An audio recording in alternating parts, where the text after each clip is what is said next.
Okay, so I'm a philosopher working originally in England, focusing on European philosophy, particularly in the German language initially, but then I focused on certain aspects of philosophy which relate to data and to what we call ontologies, which are attempts to describe data in consistent ways to make computers work better together.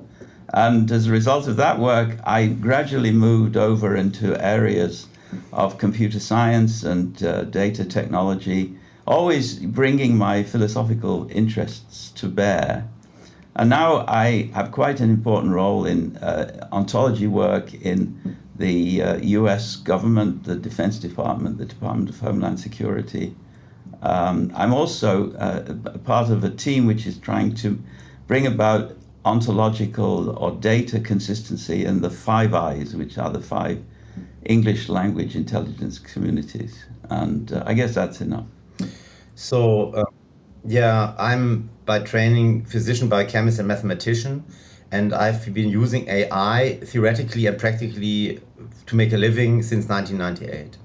So I've always been in the AI field, and mostly I've been using it in life sciences and medicine since I'm a physician, but I've also used it for the insurance industry and other domains. So I have quite a good cross-industry understanding of AI usage and its possibilities and limitations. I've always been making a living of it. And when Barry and I met 15 years ago in the context of standardization of medicinal data exchange, or medical data exchange, and then we started collaborating scientifically, and 10 years ago, we started working on AI together. And now the second edition of our book that you describe as somewhat contentious is just being published these days, which I think is also a reason why we are talking. And it shows that though the book is a bit debated, it is a success because books of this nature usually don't get second editions. It's a very complicated, very scientific, very technical book that requires a lot of prior knowledge. And so it's not a mass compatible book. But I think it's very important that we have done it, and I'm glad that we got the opportunity to make a second edition.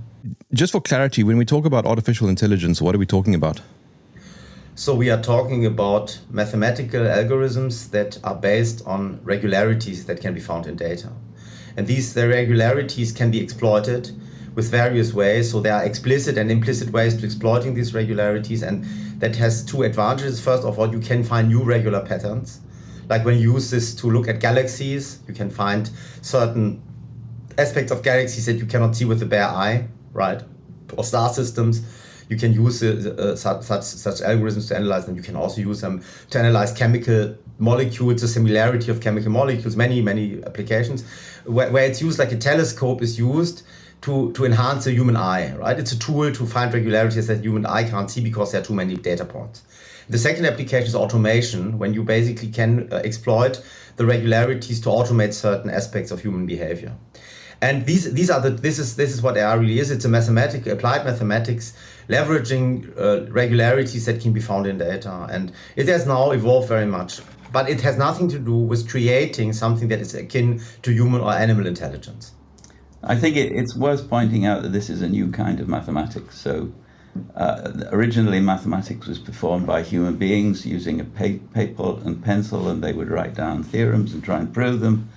And what we have now is mathematical algorithms which are created by feeding huge amounts of data into a computer. So we create algorithms which we do not understand. The algorithms are incredibly long polynomial functions.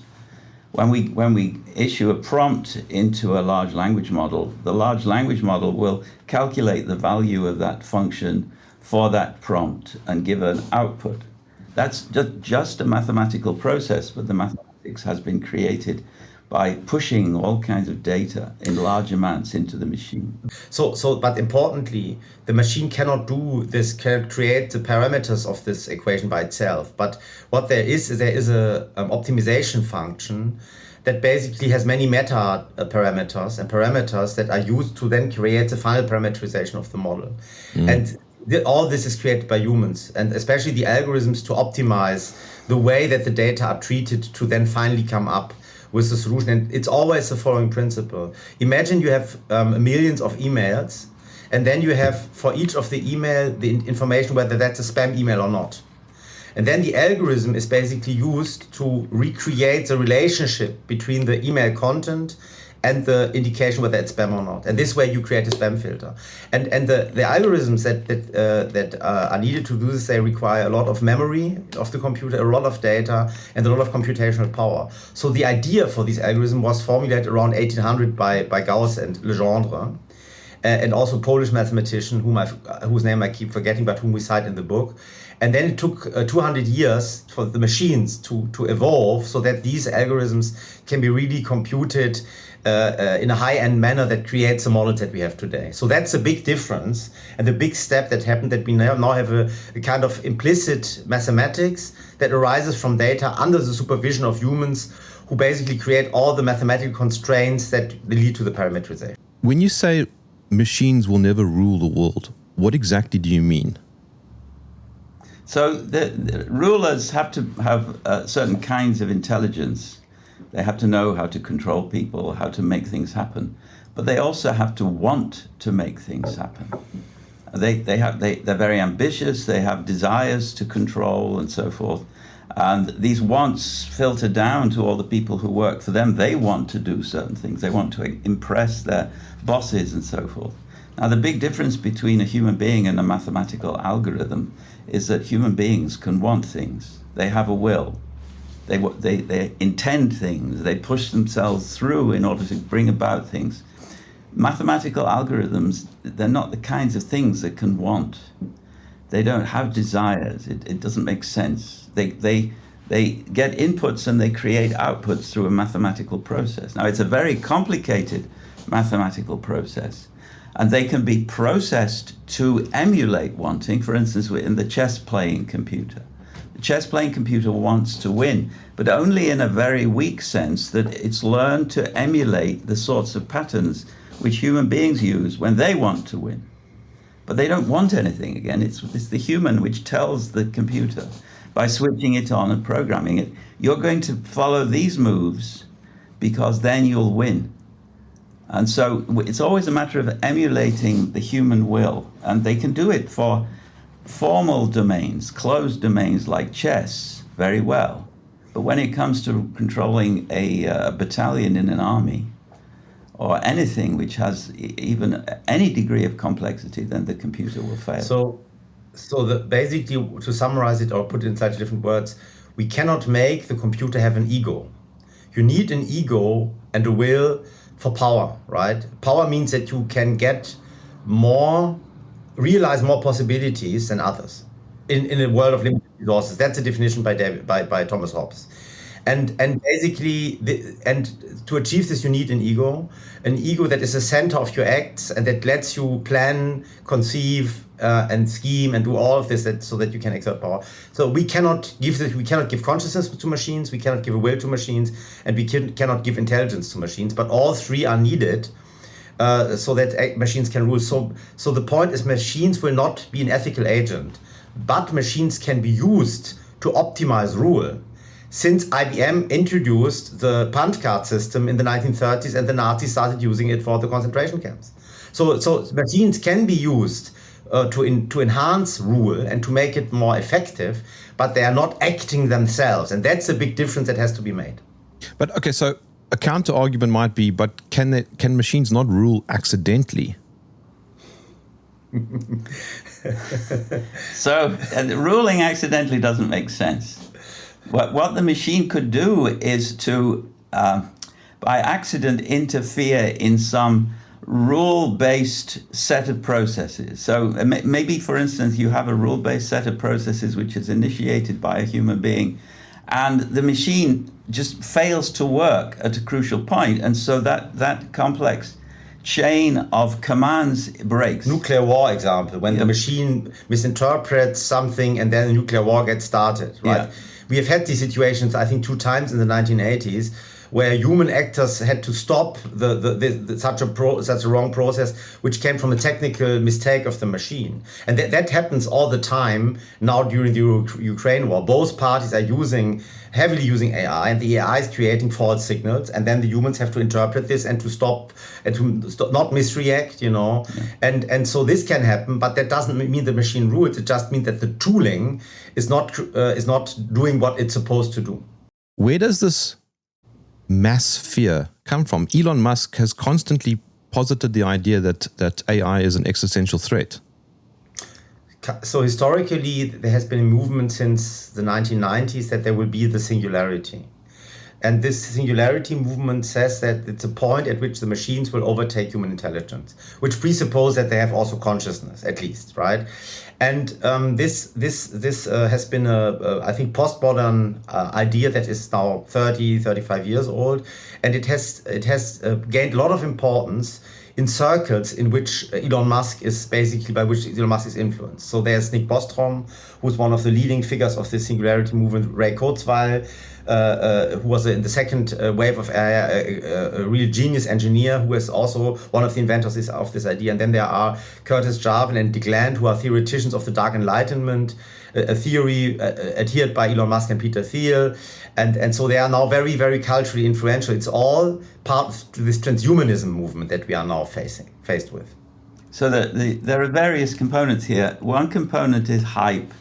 So Elon and his friends, they want to exaggerate the powers and the importance of AI because they need a lot of money in order to build their AI machines, which are incredibly costly in machines and energy and so forth. So they need money. Also, they want money in order to maintain their status and for all the other reasons, and even because they want to do good things with the money, I assume. But now the more important feature is they want to live forever. So they really do believe in the idea of digital immortality, and that would mean that you can build a computer which can simulate you, and then we would program the computer to keep you alive in this very weakened sense, since you're not actually a body anymore, you're just a pattern of data, to keep you alive forever without any diseases and with wonderfully attractive partners and all the other good things that go with digital immortality. They believe in all of that. As a result, well, they believe in all of that, then they must believe that it's possible, which means that they must believe that computers can think in ways which exceed by far the capabilities of human beings. So this hype has the function, that's the ideological and almost religious part or pseudo-religious part, but there's also a really economic part of this, which I want to highlight once more. I think that the fear of AI taking over is driving regulation that creates barriers of market entry for newcomers to the field. And when you have a monopoly or oligopoly, you always want the state to regulate. And this has also been the case even in the Middle Ages for weapons manufacturing, right? That weapons manufacturers wanted to prevent others from entering the market, so that they tried to get the state to make laws that guarantee their monopoly. It's the same here. So all the barriers that are now erected by regulators help the monopolies, and so the hype is used to erect those barriers, right? This is very classical. So that's the rational part from an economic perspective that has to be understood. And so the hype is created like the COVID hype was created because it's a business model. So it falls under that category of an invisible boogeyman. Yeah. A nice bogeyman, attractive bogeyman who'll make you live forever. Like SARS-CoV-2 or climate change, right? These are also boogeymen that drive businesses. Yeah. And of course, because it's invisible, you as a layman can't really fight back. So you kind of have to trust the authorities or the powerful actors. Yeah. This is a recipe that the great and grand inquisitor in Dostoevsky's Brothers Karamazov describes, right? If you raise the fear specter that a normal person cannot question, then it's a very effective way of ruling. Yeah. That's why the book is also controversial, because it puts into question a huge fear hype of our time. which is the domination of humankind by AI. And also another one, a weaker one that is even more scary to most people, is the replacement of all normal jobs. Yuval Harari, Klaus Schwab, all these guys all the time say, also even Trump, Putin, all the leaders of the Northern Hemisphere say that AI is going to replace hundreds of millions of jobs. That's absolutely wrong. The rationalization potential of AI is now rather moderate, and we can go into details why that's the case. But that's another hype that is driving a lot of politics.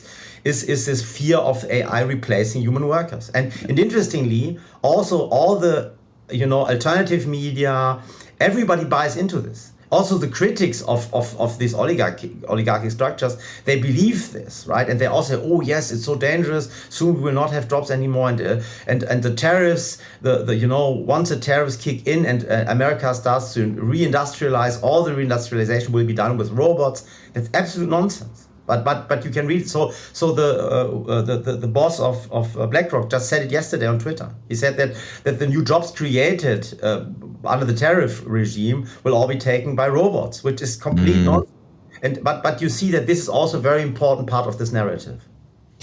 What is intelligence? So shall I have a go at that? So the most important parts are as follows. So an intelligent being can react spontaneously to new kinds of phenomena. That's the first thing. And they can do this without being trained. And so already computers can't be intelligent. And this definition, it's not invented by Jobst and myself. It's the standard psychological definition for 100 years.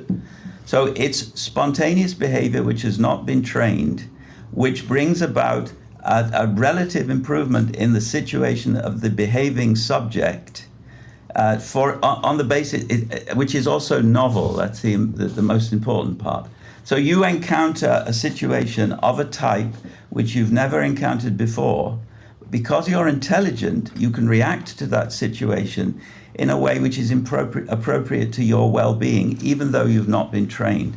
Machines can't do that because they rest on training. That training always gives them the capacity to respond to situations for which they have been trained, but they can't respond to situations for which they have not been trained. We can do that. Human beings can do that because they're intelligent. And so just to give one simple example, if you get the driver's license, learn to drive, you're not going to go through all possible situations that can arise while driving. But when you start then driving on your own without your teacher, when you have the license, you get into such situations. And while of course more accidents happens to beginners, many beginners can avoid accidents even at the beginning of their driving experience because they're intelligent. Machines can't do that, right? So machines can only react to situations they've been configured. So they always talk about training, but in reality it's a configuration. So they have been configured either implicitly or explicitly to react to. And when their situation arises for which they have not been configured, there's a very high likelihood that they don't react in the right way. And that's why all self-driving cars that are, for example, managed by Waymo in California are actually drones, which have pilots. And each car has its own pilot.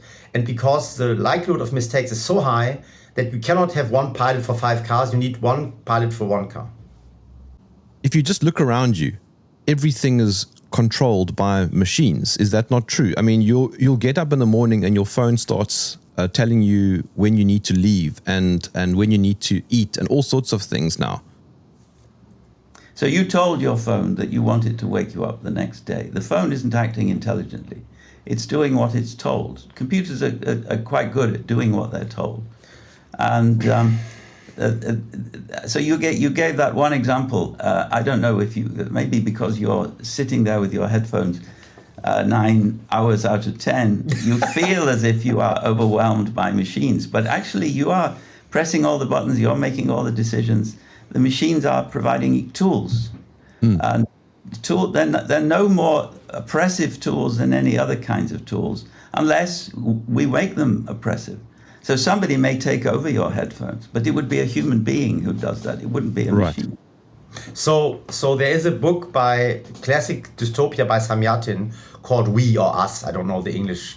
It's a Russian fiction book of the 20s. It's actually a precursor to 1984 and Brave New World, and both Huxley and Orwell knew it. And I just read it. It's worth reading because it's the first really modern dystopian novel. And in this novel, everything is controlled by collective. Small collectives that controls the entire society, and they're using machines to control humans, but they are programming the machines. And so when you imagine now that we are moving to a technocratic, post-democratic age, you can use machines to control humans. So you could, for example, centrally program the wake-up time, centrally program the advice, how much, what to eat, and so on. So as a tool of power, digitization is very, very, very dangerous and can have very big consequences, because imagine the Soviet Union operating not with paper and mail as they did, but operating and telephone and telefax, they had this, but operating with a completely digital infrastructure. So, but the key point to make is that the digitization is the problem here, and not AI. Right? AI provides a tiny proportion of the control capabilities of such a digital net, as some dissidents call it, control net, right? But most of it is just the infrastructure and humans running the infrastructure. It's the ability to locate everyone via this device every time, to listen into their conversations in emails. But all of this has to be done by humans, because machines don't understand what we write and say, nor the movement patterns we do. They can only aggregate them, but they can't understand them. So the real threat to freedom is digitization and not AI. And many people don't understand this because they confound digitization and AI, but AI is something very special. It's a very tiny part of what is done with our data. Most of what is done with our data is that they get stored in big databases, and that then they are searched and exploited to do things, but AI is only a tiny part. In war, AI is actually more important than in civil life, and that has the following reason. Now there are millions of sensors deployed in a battle, in an armed conflict. Like there's from satellites down to sensors buried in the soil. There are many different types of sensors that can measure the whole electromagnetic spectrum, but also vibrations, sounds. It's a very, very complicated array of technology that is now gathering signals, and then has to turn this raw data into signals and patterns that can be interpreted by human beings, so that in the command and control center of an army, all these data are then gathered and looked at to decide what to do next. And so for warfare, especially for reconnaissance, AI is completely indispensable, and it's the key tool now to do warfare. Do the drones attack on their own? No. But the defensive systems that we have now, especially the Russian S-400, S-600 series, but also the Iron Dome, though the Iron Dome is a bit outdated technologically, these defense systems are totally AI-driven, right? So no human can actually replace what an S-400 system can do. So what we have is reconnaissance and defense systems are already very much dependent on AI. Attack systems not so much, for complicated reasons I could go into if you want. So the reason why attack systems are not so prone to be used with AI is that so of course you can, like the cruise missiles, you can define a target and the cruise missile will autonomously hit the target. But that's good old-fashioned AI mostly. There is also stochastic AI built into the cruise missiles because they have to analyze obstacles and so on, and fly around obstacles which may not be on their map and so on. But basically it's a deterministic process. However, autonomous attack would mean that you could have drones that fly as a group to somewhere and decide on their own whom to attack and when to attack. And this is a very, very complicated cognitive task that we cannot put into AI.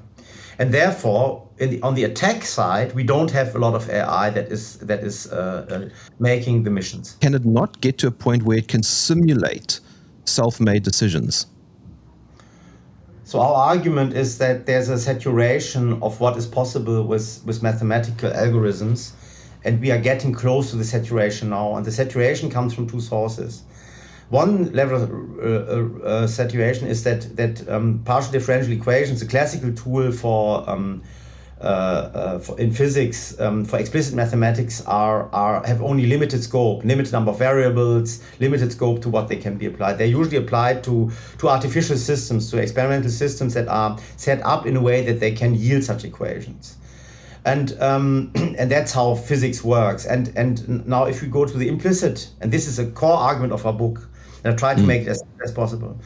The implicit, if you assume that by giving the machine more data, you can get it better and better, exponentially better even, as you said, that is wrong. And that has to do with the following. If the data contain regularities, you obtain saturation of the model. That means after giving it enough data, the model understands the pattern or gets a configuration that mimics this pattern, and now it can be deployed and working. So this is in chess and Go, even in non-interactive poker, all these closed world situations where you have clear patterns, the machine gets this pattern via the configuration, and then it becomes better than the human. But in open world situation, you have what we call non-ergodic systems. Non-ergodic systems create patterns that are not repetitive, and they have no regularity. So when you give more data to the machine, it cannot learn. It cannot saturate it because there's no pattern to pick up. But the machine always can only get to pattern. And so because human behavior is so complex and erratic, it's non-ergodic. This conversation is non-ergodic. We couldn't foresee what we would be talking about, though we are talking about a general topic. And this is the same in a family. If you deal with your child, you want to take it outside, but the child doesn't want to. You didn't expect this. Then your wife says, "But come on, let's then do something inside." I mean, you never can predict how human interactions. And that same is true in warfare. Read the Clausewitz book on warfare and the chapter on friction. One of the best texts on warfare, it's chapter 7 or 8, it's relatively early in the book, where he describes what happens. You have a plan for the attack, and then you conduct the attack, and everything falls apart. All your plans make no sense anymore because something is different than you planned. The enemy is reacting in a different way. That he calls that friction. And friction is nothing else than non-ergodicity. And non-ergodicity is patternless. And then humans at all levels of the command chain have to react to this situation, and that decides in the end who wins the war, who makes the better decisions, which is extremely complicated. And I think that there is no pattern to be learned here, and that because of this, we are not going to see an exponential improvement in the algorithms. I'm following what you're saying. So in other words, it reaches a point where it can go no further. Yeah, this is the doctrine of scaling, which Musk and all the other AI gods have assumed. Namely, the more data we have, scramble, get more data, even make up data, which is what they do now. And then our machines will become more and more intelligent without limit. And so all we need is more and more data. But that scaling rule, it's been shown in the last few months in a very clear way, it doesn't hold. Just as Moore's law, which predicted a continual increase in power of processors, is now beginning to fail because they're reaching the limits of what you can do with tiny engineering. So the scaling rule, it's been abandoned, and that was a big shock for OpenAI, for instance, because they had to reconceive their goals, and they wanted to have 4.5, ChatGPT 4.5. They plateaued before they got that far. They gave up. They turned towards other methods, which in some cases are more old-fashioned than the new stochastic AI methods that they have. To give you an example for this limitation. So yesterday I asked Grok, another AI, who is Basil Valentine, the alchemist, the medieval alchemist, right? And the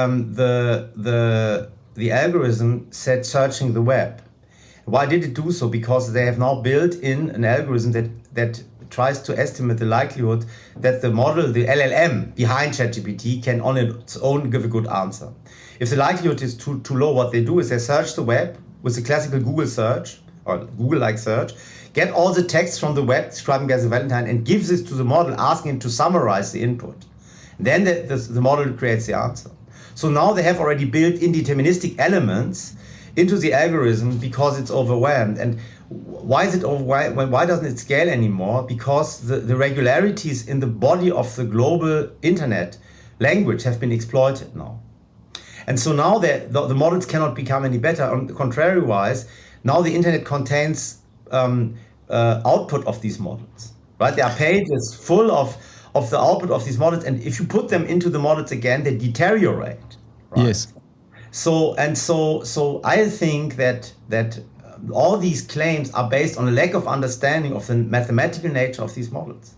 And only so basically Grok, DeepSeek, and ChatGPT are just better search engines. No, they are more than that. So the example I gave only shows that they're now combining different technologies because they have reached the limits of what they can do. No, the LLMs are something new. The core LLM idea is that you use the body of human language published on the internet to train a gigantic stochastic model that can put together sequences of letters that make sense to humans in a certain context. And that is fantastic. So what the model does, it takes a string of letters and continues this sequence in such a way that the continued sequence is the output that makes sense to the human. The machine doesn't understand what it does, but it's an absolute tremendous achievement and a milestone in the evolution of science that these LLMs are possible. But I think we should mention also that even at this stage, they still produce hallucinations. Yes, this is now a more important point. Why do they produce hallucinations? They produce hallucinations because 90% of the training material they receive is machine-made. And this, if you look at how the algorithms are trained, there are 3 stages. And I simplify now. The first stage is you just give them the global text of the internet and then ask them to create the same output with some words missing. It's called skipgram technique. There are other techniques.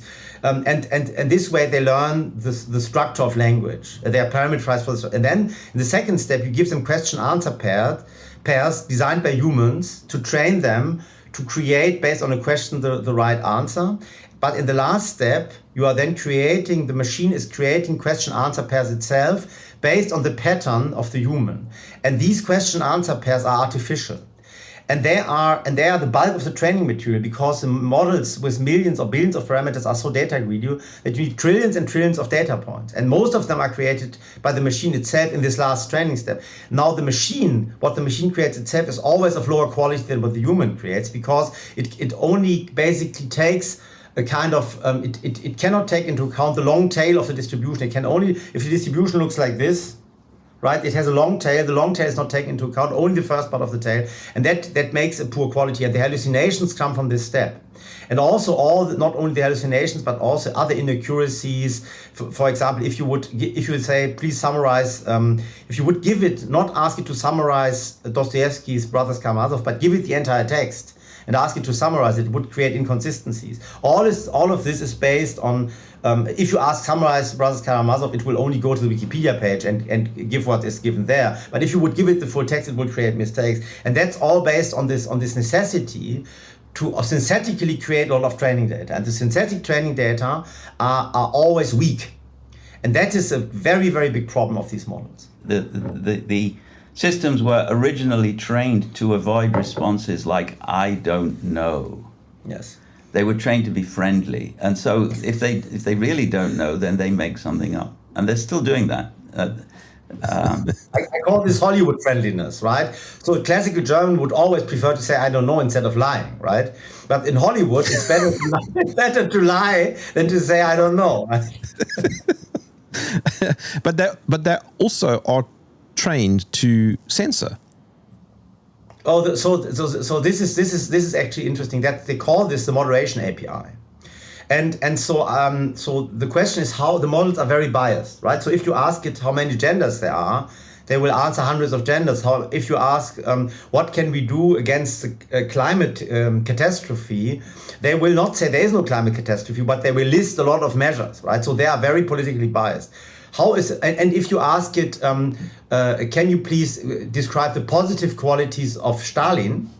They will refuse to do so, right? Yeah. And so they are censored and biased. And how there are many sources of bias. Let me list a few. One is that most of the texts that are published on the internet are also already biased. So the models pick up the bias of the text. This is especially true with Islam. There are a lot of Islamic texts that are, from a liberal perspective, dangerous, but they are just trained and learn. And so if you ask about Islam, you get astonishing answers, which come from this primary bias. Then there's a secondary bias, which comes from the training questions and answers that are given to the model, right? So if you train the model, parameterize the model to give a certain type of answers to a certain type of question, this is then influencing in a deep fashion the parameterization of the model. So for example, the Google Gemini model was drawing black popes and female popes. I think beginning of last year, because it was so heavily biased. And then they tried to correct it with new training rounds, but the parameterization was so deeply enrooted into the model that they couldn't get rid of it anymore. And then there's another, they had to throw away the entire model and retrain it, which is actually means throwing away billions. It costs billions to train such a model.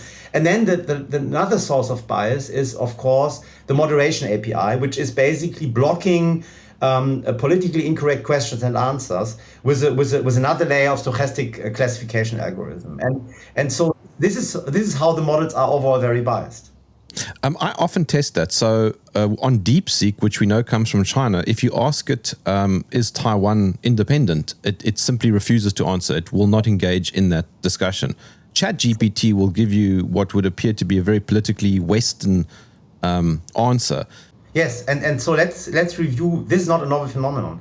So if you think of the indulgency letters of the 15th and 16th century, right, was a big industry to finance all the projects of the Vatican. And if you would ask any priest, do I really need an indulgency letter? The priest at a certain level of hierarchy would always say yes, of course. Though even himself may not have believed in the indulgency letter. Why is this so? Because he was financed by the church. And the church was an oligarchic institution running a huge budget with a huge organizational network and so on. So the same is happening now. These models are not innocent. They cost billions. But only very few people can gather this amount of money. And of course, they have a certain intention when they spend this money. They don't spend it for the benefit of mankind. I mean, there are aspects of these models that are beneficial. That's for sure. But their primary intent is that they have a private intention, which has to do with creating more wealth, more power, and so on. And so therefore, the models have to be in line with their views. Now, for example, Elon Musk is claimed that his own AI, which is I think called Grok, is not woke. But so what he has done, he has changed it a bit so that it doesn't talk about LGBTQ too much. So but it still has the same problems with climate and gender and so on. So basically, you can it's quite transparent how these models are biased towards the ideas or ideologies of those who pay for them. But now, when we talk about AI now in the year 2025, we pretty much always only refer to these LLMs. I'm guessing this is a term that has become very misleading. It probably means a whole lot more, doesn't it? So AI contains three types of algorithms. Deterministic AI, which is a good old-fashioned AI that was invented since the 1950s. It's searching, planning, machine inference. All of this is deterministic. This is how the chess computer of IBM worked, and this is the first big pillar of AI, and that's built into all. ChatGPT contains also a lot of this deterministic AI. The second pillar is the neural networks. It's like LLMs. This is stochastic AI. This is the second pillar, and the third pillar are mixed models that contain hybrid models that contain both of these types of AIs, and all these get engineered. And the art of AI engineering is what I've been making a living of, is to select, given a certain problem, to solve the right mix of all these components to get the best algorithms that you can get with today's technology. That's what AI, the field of AI, is about. And this focus on LLMs is only so big because they have been, since Google Translate was first made available, creating superficial but quite spectacular results. And that's why everybody talks about them.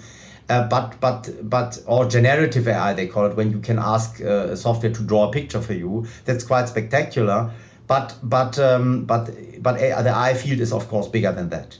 Yeah, and with the pictures, if you ask it to produce a picture with captions, the captions will very often be nonsensical, even though you get explicit requests.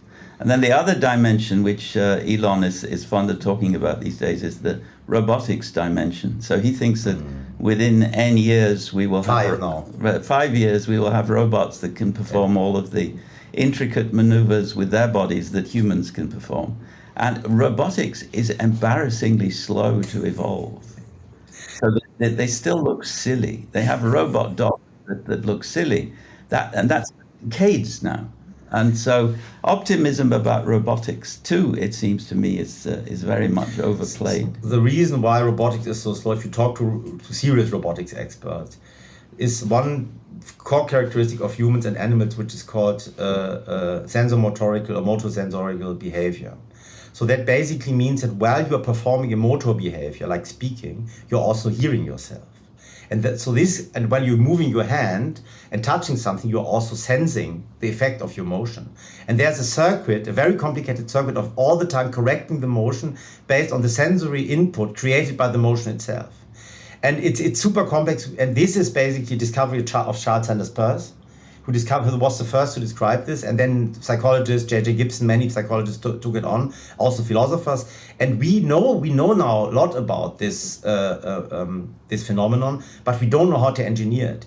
It's as complex as intelligence, and without it, you cannot get the type of mechanics, of fine mechanics, that humans can perform. And so I think this belief in robots replacing humans everywhere is as I don't know, narrow-minded and short-sighted.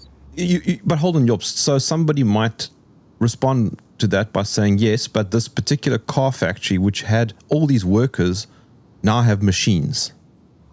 Yes, but there was a huge wave of rationalization of human labor since 1850.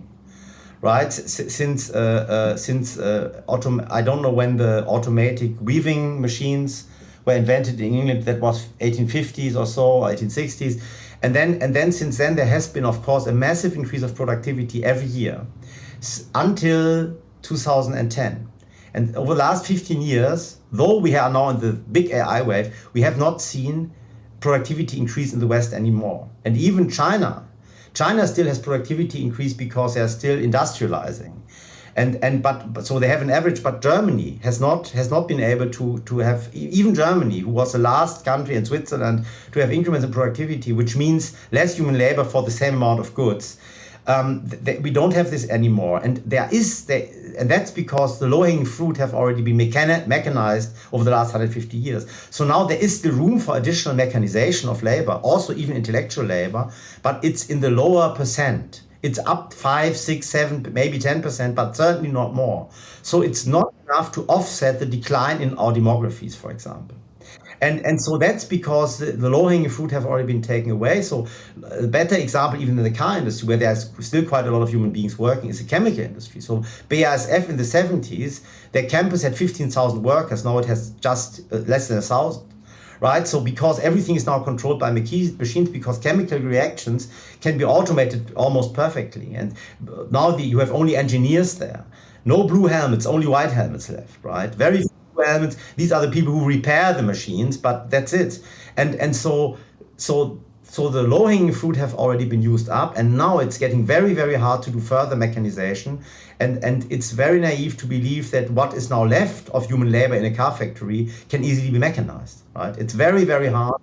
And the robotics expert, they go there and look at it and say, gosh, we can't do that, right? And so therefore, the idea that, so if we reindustrialize America and put car factories back into America, it means that we use traditional robots in these factories, but not that we use robots that do the fine motorical work. Yeah, but also it's worth noting that traditional robots are usually welded to the bench. Yes.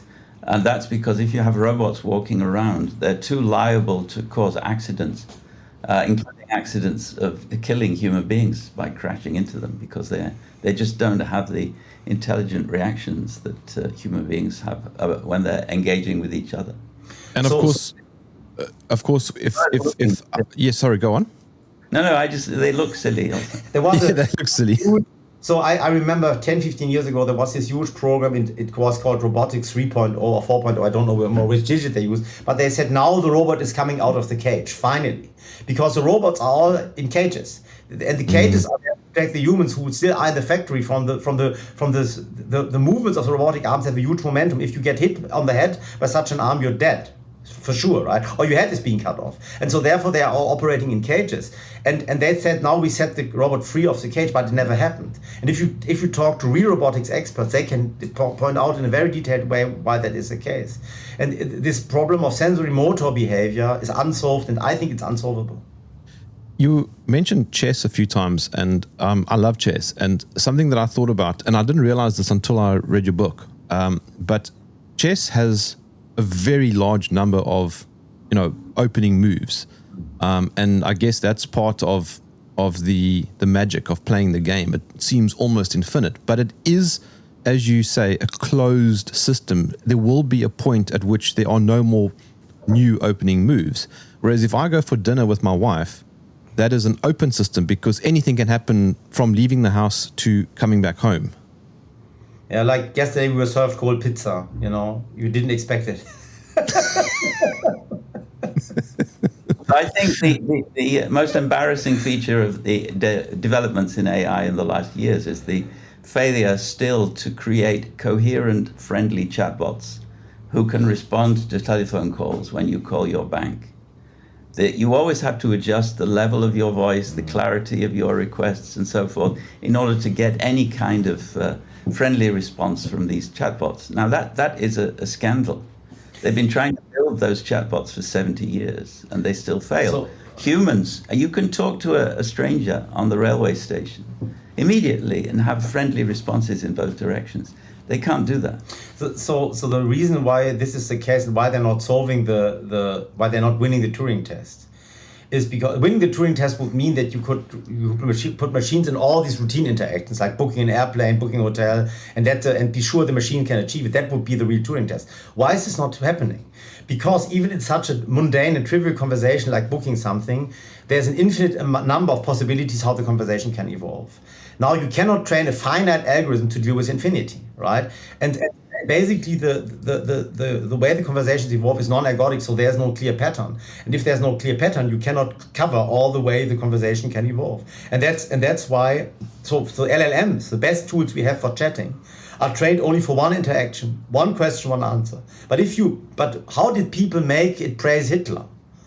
By actually talking for a very long time to the model, and this way exploring aspects of its configuration that cannot be controlled in the training, in the second and third step of the training, because they are only for one question, one answer, because you cannot train more steps because there are too many possibilities. And because of this is another example that the models cannot saturate, and that their configuration is basically only controlled at the superficial level. Therefore, Therefore,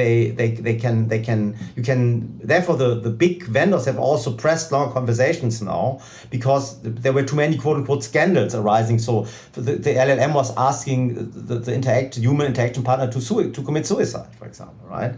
And this created scandals, and that's due to this problem. So, am I correct in saying then that intelligence cannot be definitively defined and as such cannot therefore be engineered? And if it cannot be engineered, the best that we'll end up with is advanced automations. Yes. So the first of your premise is not fully correct. So we can define intelligent behavior, but we cannot analyze how it comes about. So we know what intelligent behavior is, but we cannot analyze how it comes about, how the neurons of a mammal or a parrot create its intelligent behavior. Yeah, and that then the rest of your statement is fully correct. That involves both spontaneity and novelty. Yeah. Now, the LLMs are very good if you're asking questions about Taylor Swift, because it's full of information about Taylor Swift. But if you ask novel questions, you may get no answers. You may get hallucinations. You're not going to be happy with the response.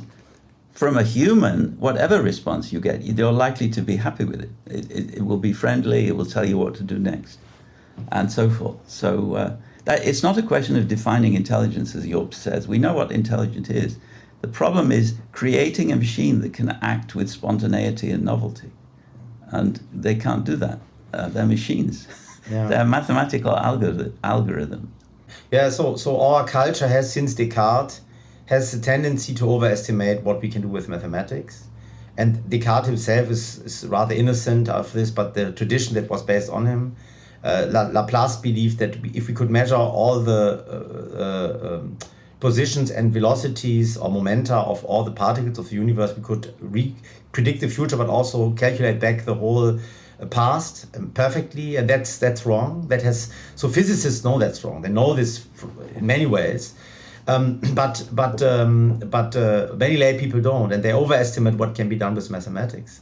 But if you ask people like Heisenberg or Feynman, they were very, very modest, because they were seriously trying to model nature. If you do this seriously, like I did all my life, you become very modest. But if you're just, an entrepreneur or engineer who has a lot of money to spend, you are not taking the time to think this through.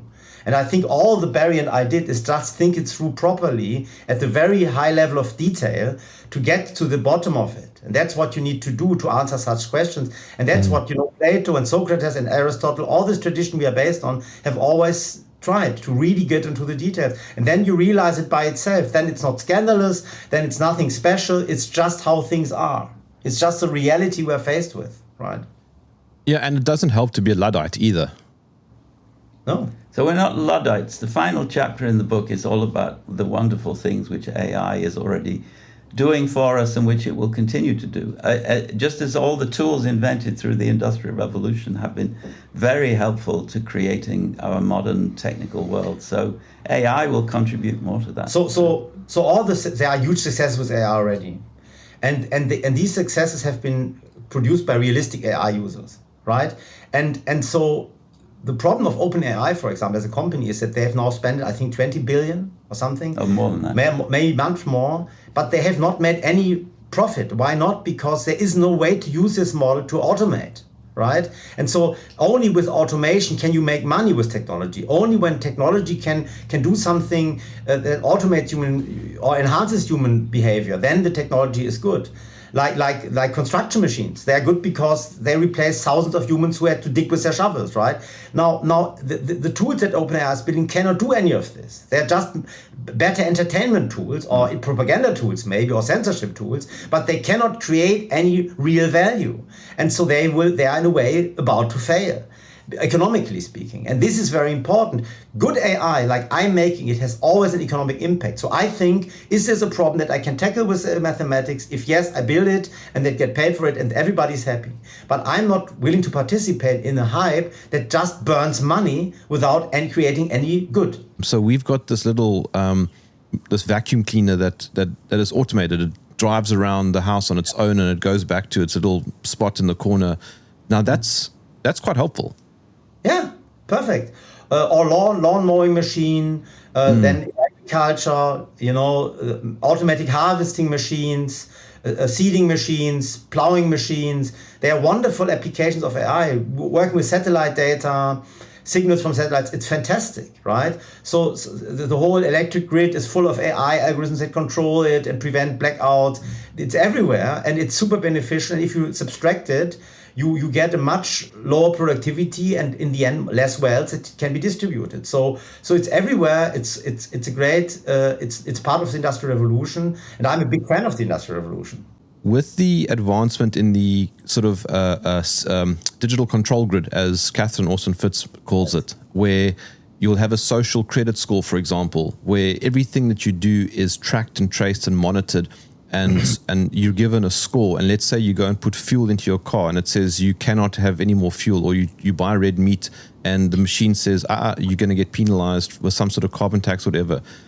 I'm guessing the reason why that's happening is that is not AI doing its thing. That's not machines taking over. Those are automations, but are very highly advanced automations created by humans. Yes, and they all require digitization. But I would like to say that I think this vision that Catherine Austin Fitts is describing and also others are describing doesn't take into account what we've learned in such extreme control situations such as concentration camps or, for example, Vienna after World War II. So when you are in such a planned economy like a concentration camp or Vienna under the Allied occupation, what happens is that people evade the control mechanisms and create gray and black markets, right? So human beings, the maximum enslavement rate of any human society in history has been 30%. Even the Arabic Peninsula had only 30% slaves at the height of the enslavement. All Greek and Latin and Roman empires, they had only 30% slaves. If you have more, the balance shifts. So you cannot enslave everyone. So I don't believe that's going to happen. But if something like this has been tried, people will evade it, right? Like people created false vaccination passports during COVID, and all invented all sorts of mechanisms to invade. And every system of control can be circumvented if there are people inside the systems who are willing to circumvent it. And so that's why any security system of any company is only as good as the loyalty of its employees. And that will happen. So if it becomes too dystopian, people will work around it, will create ways to circumvent it. And that's why also 1984 and Brave New World are wrong, because they don't describe the ability of humans to circumvent such systems. And I think what we know from China is that the rather ambitious accounts of the social credit system there are in fact massive exaggerations. It doesn't work for most Chinese population members. Yeah, that's actually a really good point. When you think, you're correct. People will always circumvent these things. And I guess it circles back to your original point, because machines don't have intelligence and humans do. Well, the control system is also set up by humans. So then you have a circle. A very good example is Napoleon rule over France. Napoleon was the first to introduce all the things that Hitler and Stalin also used, like Stasi, total control, censorship, Gleichschaltung. That means trying to make everything the same in all the domains of all the institutions. And it was also massively circumvented.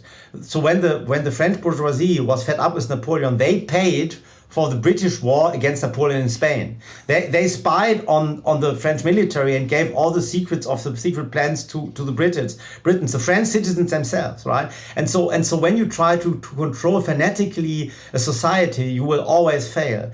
And the same happened in Germany, right, during World War II. So it will always fail. Now, it can still create a lot of damage while they try to establish it. Therefore, it's still something to be very much afraid of and to fight against. But in the midterm, it will not work because when a few people use their intelligence to control the masses, and the masses understand this and they use their intelligence, they are superior because they are more. And because of the limits of the technology. Yes, and the limits of the technology.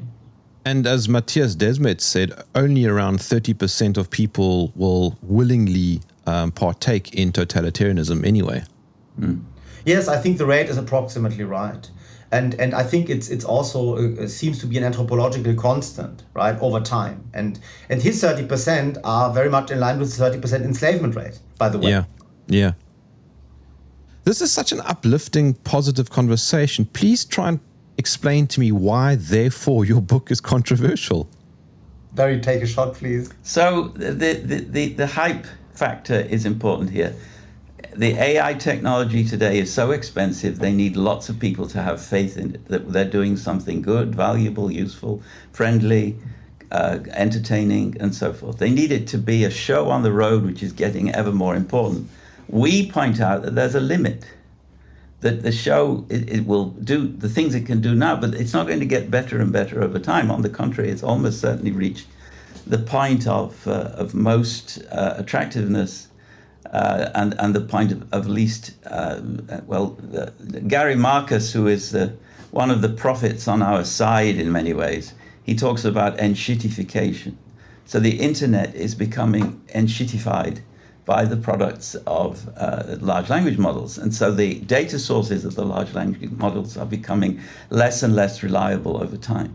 This is a bad cycle, which we shouldn't talk about. You probably should delete what I just said. We're not allowed to talk about the limits of this, because that will take away the money. Who's going to invest in something which is gradually going to... But as did every AI summer in history. So AI is a series of AI winters. You probably have Dutch ancestors, right? Far back, I guess. And so you remember the tulip crisis, right? So yes, in Amsterdam. Yes. So I don't know how the part of the tulip that's under the earth. The bulb of the tulip. One bulb of a tulip was worth a house or almost a house at the peak of this crisis, and then it crashed. So I'm certain that this AI hype will crash. And the question you can never know when the crash happens, but it will crash. And I guess It will crash when our financial system crashes.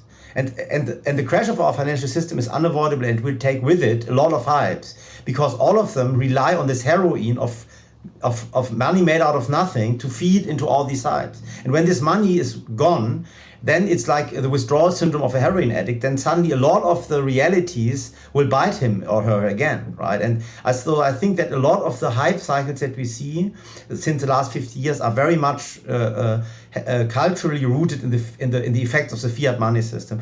As a Hayekian, I was always against this fiat money system. I think it's very dangerous and foolish to set up such a system. It privileges the wrong people in a society. It has the wrong effects. I think it's yours, Barry. Maybe you cannot put it on mute. It privileges the wrong people. And I think if this goes away, a lot of these hypes will stop. Your book, Why Machines Will Never... what is it? I don't know in front of you. Rule the World. Why Machines Will Never Rule the World. Where can I get it? So there is a new edition which just came out, or which is about to come out any day now. I think it's today. Yesterday came out. So I'm tempted to say that I will email you the link where you can get a discount, and then you can put that at the end of the interview. So, but that's the best I can do from here. Or Amazon. Yeah. Amazon, yeah. They probably actually are copying the discount because they generally do that. So it's appearing Amazon.